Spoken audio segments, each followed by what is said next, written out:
Siobhan. Coming to Rushanara now, please. Thank you and good afternoon. So my questions are about unemployment and furloughing.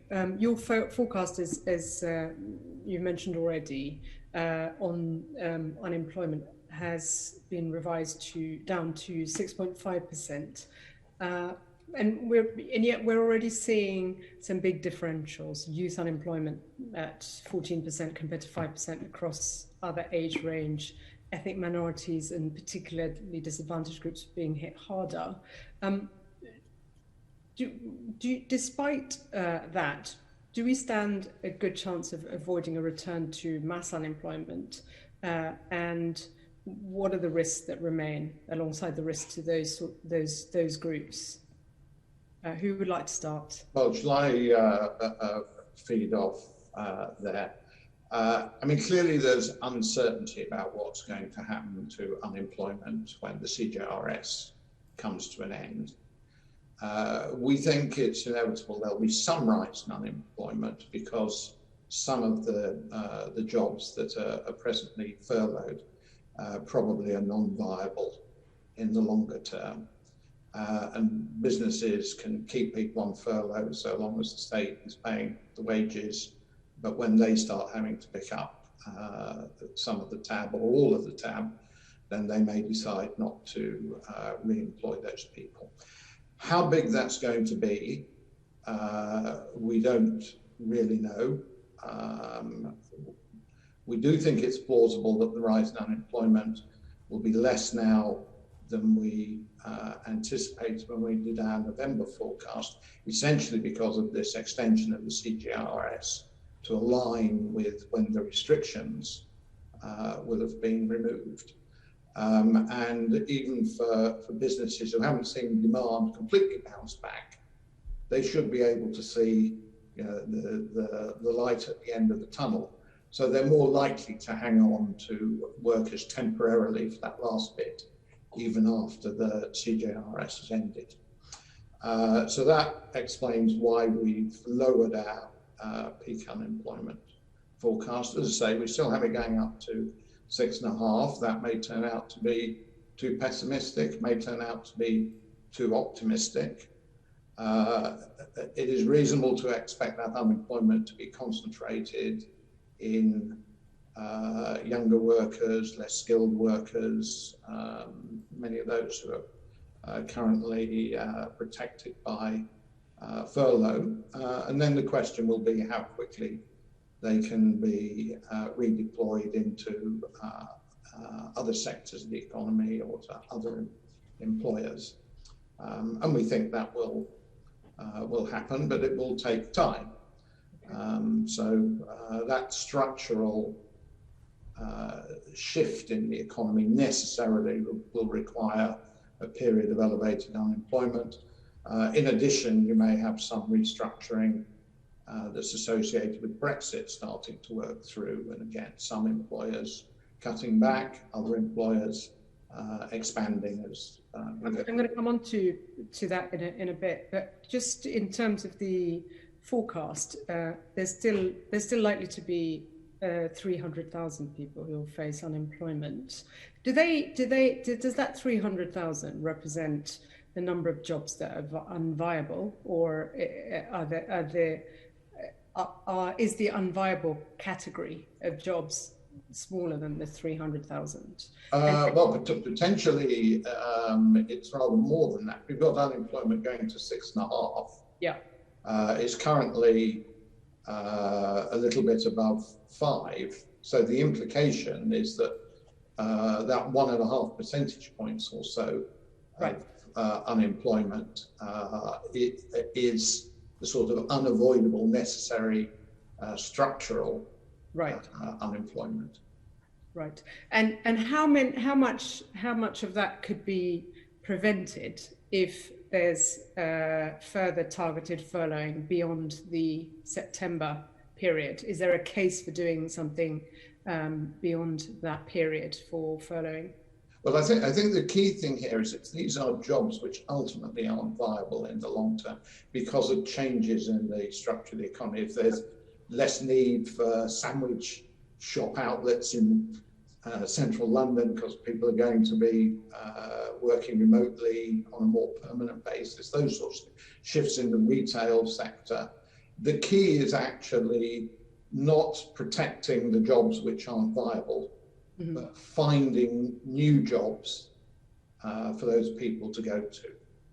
Okay, thank you. If we're talking about a policy intervention, what you want is something which assists people to find the new jobs, not protecting them in the old jobs which are not viable. Right, okay, thank you. That's really interesting.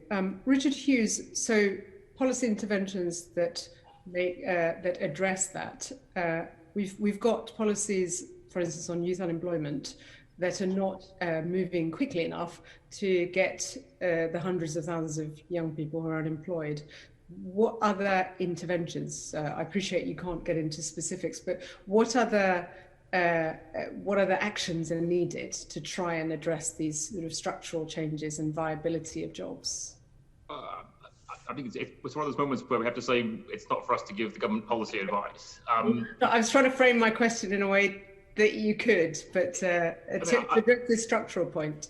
I think one of the challenges on the structural issue is to what, and we cover this off quite a bit in our EFO, because one of the things which has surprised us on the upside has been how adaptable consumers have proven to be in the way they spend their money, in that they have managed to spend more than we thought by spending more online and less in person. And so the share of retail, which is now online, is about 30%. It was around 20% before the pandemic. And what we don't know is to what extent is that an acceleration of a trend which is now irreversible? Are people just going to spend more online and less in shops on the high street, which is good in the near term because it supports consumption, but potentially bad for employment over the medium term, because retail is traditionally a large employer, in particular of low-skilled people, and in particular of people just entering the labour market, either out of school or after a period of worklessness. If things like retail aren't there, then finding ways of connecting people with new sources of employment and potentially new and different skills of the sort that you don't need to do retail, but you may need to do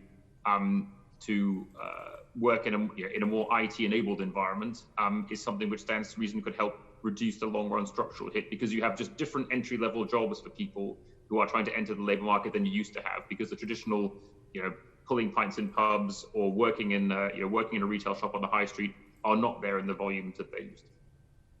Great, thank you very much. So my final question for all of you is about the implications of the trade agreement on employment and unemployment.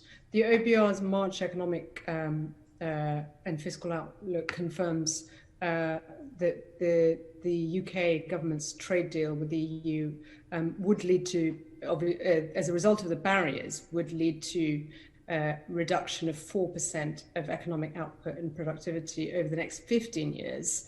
Can you talk us through how you arrived at that figure and the implications of it on unemployment in that period? In terms of how we arrived at that figure, it was derived from looking at the average of a range of free trade agreements which countries have managed to conclude with the European Union and between other advanced economies, and looking at the impact that has on the volume of trade. Obviously, we've had to sort of run that in reverse, because we're going from a situation where we were an EU member state with a very close economic relationship to a more distant economic relationship based on a free trade agreement. And I mean, from my perspective, the thing that was the most exceptional about the trade agreement we arrived at, the TCA, was basically how unexceptional it was. After 40 years of being an EU member state, we basically got a very similar trade deal that countries who've not been EU member states have managed to negotiate with the EU. It's largely focused on goods. It says relatively little about services. In some areas, it's a bit better. In some areas, it's about the same. On the whole, it didn't lead us to revisit our assumption that in the long run it's going to reduce the level of output by about 4%. Now that is a long run hit, and it assumes that labour markets will have adjusted over that 15-year period. So there isn't a long run hit to the level of unemployment, because you assume that both capital and labour are reallocated to the sectors that remain competitive under the new trading relationship. So there'll be no hit in terms of unemployment over that period. Can I come in there? Because there is a transitory effect. So we assume that the structural level of unemployment, if you like, the natural rate of unemployment and the jargon, rises by a modest amount over the forecast period. My recollection, because we put this in a previous round, but my recollection is that it's something like 0.2 percentage points.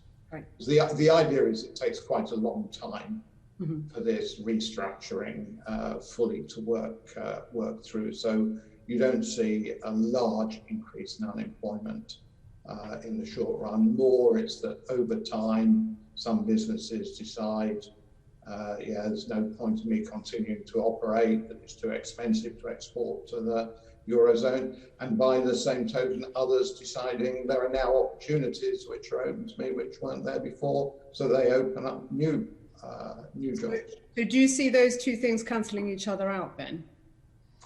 In the long run, yes, yes. But the period of getting people out of some firms, out of some sectors, across into others, is typically associated with a period of elevated unemployment. The job destruction usually comes before the job creation. So there will be some discomfort and some problems in the short term, but not in the long term.